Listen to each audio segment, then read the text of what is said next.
Hey everyone, this is, as you can tell by the title, a VR mashup, if you will, in response to two people, one being Lisa Papez. She put up a perfect pairs tag around Valentine's Day, showing her perfect tarot and oracle pairings. And of course, that got me to thinking about, the decks that I would pair together. And lately, I have been pairing tarot on tarot and not so much working with oracle. And this is something that was kind of sparked by Renee over at Meadowlark Mystic and her Tarot Side by Side series. And so I thought we would just feed two birds with one scone, and I'm going to show you my perfect tarot on tarot pairs. So this is exclusively just tarot. And some of these pairings I've tested and others I haven't yet, but suspect that they will go well together. The first perfect pairing is the Mystic Mondays with the Inspired Soul Tarot, which is my deck. And this Mystic Mondays tarot, I mean, it's very bold and bright in its imagery, and so really the only deck that I found worked with the Mystic Mondays is the Inspired Soul. I thought, well, they both aesthetically kind of lend to that vector style type imagery, and so they don't look jarring up against each other. You have the more simplistic style of the Inspired Soul, and so it's not competing with the Mystic Mondays, and at the same time I don't feel like it's completely overpowered by the Mystic Mondays tarot. And also my deck is a pip deck, and the Mystic Mondays is also very pippish, so I think that works in their favor as a pairing. So I'm going to show you another deck that pairs really well with the Inspired Soul, and that is the Golden Girls Tarot. And the Golden Girls is, it has a more, feisty and festive energy to me. And so I think the Inspired Soul complements that really well. Whenever I'm looking for some fun and some sass, this would be, I think, the pairing that I would turn to. Which is not to say that the deck pairing would not give you some heartfelt or serious messages, but I feel like you would wince a little less with these two together. The next perfect pairing is the Raven's Prophecy Tarot with the Tarot de la Nuit, and my Raven's Prophecy is modified. So both have a darker color palette, so I think they just aesthetically look really nice together. And they also both have a similar kind of paranormal fantasy genre-esque theme in terms of their imagery. But they're not depressing as a pair. I mean, some of you might think that on the surface level, but I find that actually these two are actually romantic, and they're dramatic, but not depressing. It's not like I read from these two and I'm like, well, okay, let me just go throw myself off a cliff now into the tumultuous sea. It's nothing like that. They're just very pretty together, and I think they speak well to each other. So I really have enjoyed this pairing, and it's one of my favorites, actually.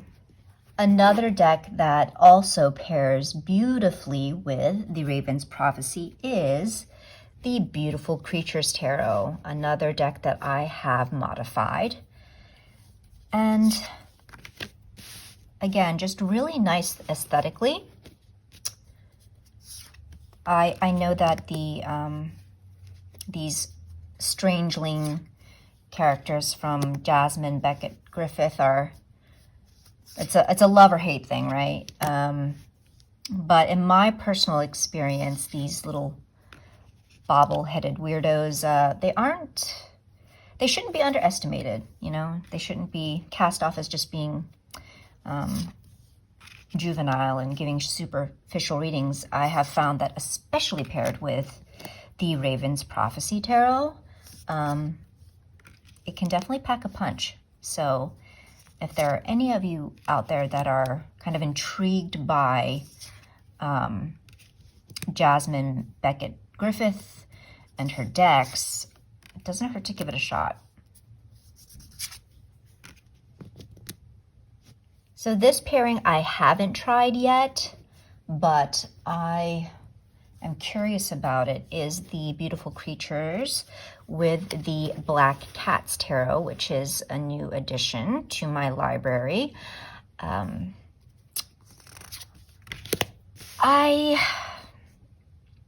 I don't know, I think that these would go well together because the Black Cats Tarot to me has an eccentric vibe.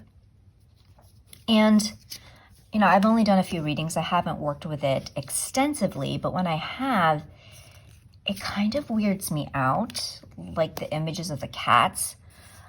I don't know why. They just kind of weird me out a little bit.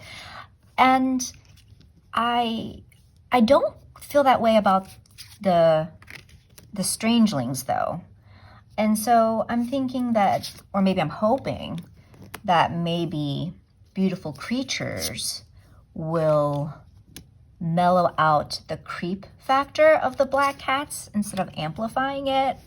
I know that's strange to say because I am aware that many find these bobbleheads to be weird.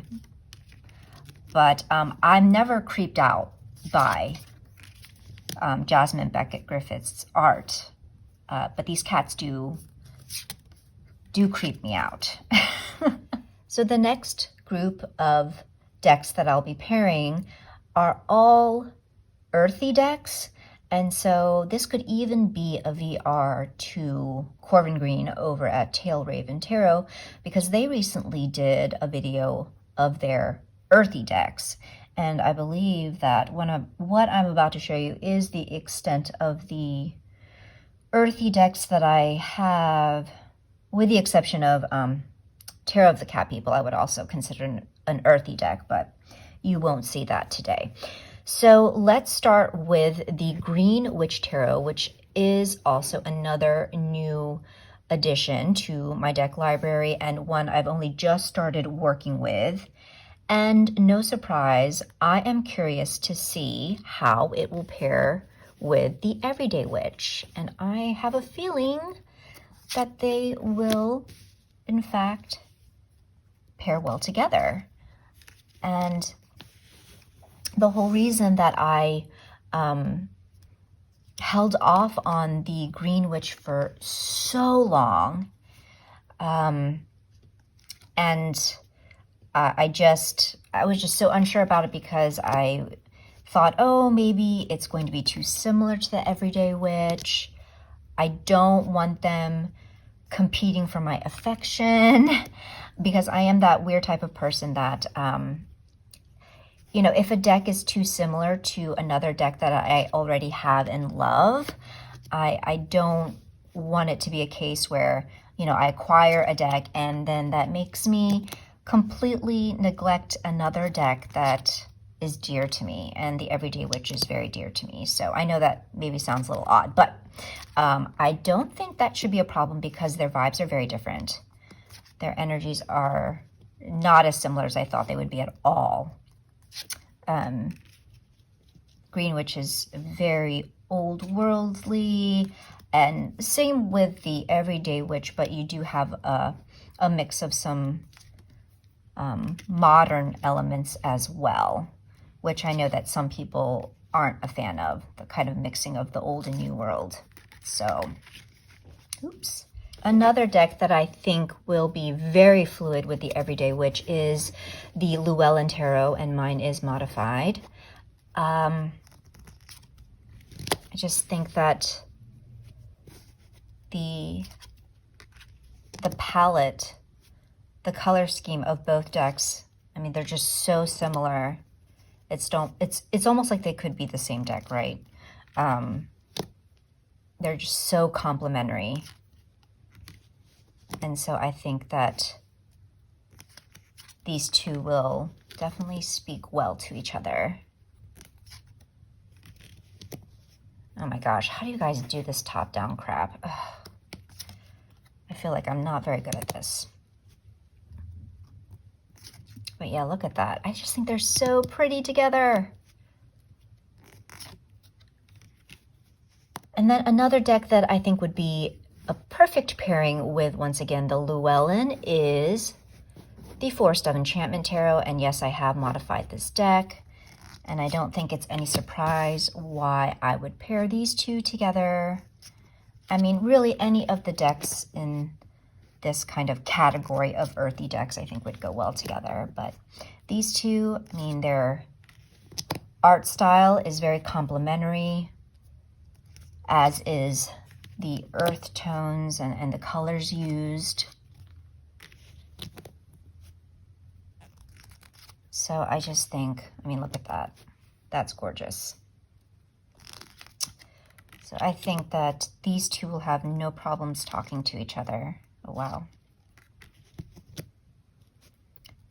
So beautiful.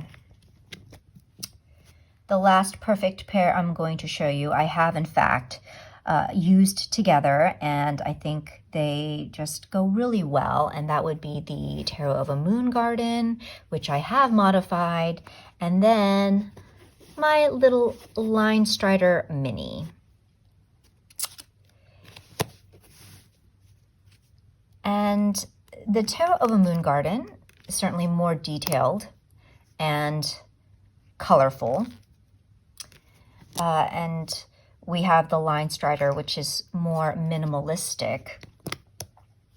But I do think that the colors of the Tarot of a Moon Garden make the colors in the Linestrider pop all the more. I think that the use of white in both decks helps to complement each other. And they just really speak well to each other.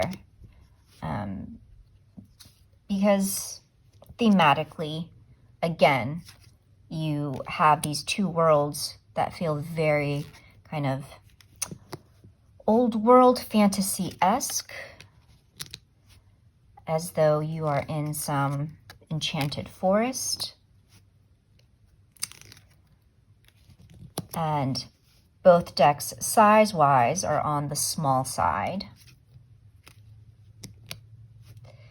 So these two are, if I were to travel and wanted smaller decks to carry around with me to work as a pair, I would take these two. Thank you for hanging out with me for this VR mashup to Lisa Papez and Renee, and also Corvin. So I hope you enjoyed, and until the next time, please be safe, please be well, and I'm sending you loads of love. Take care.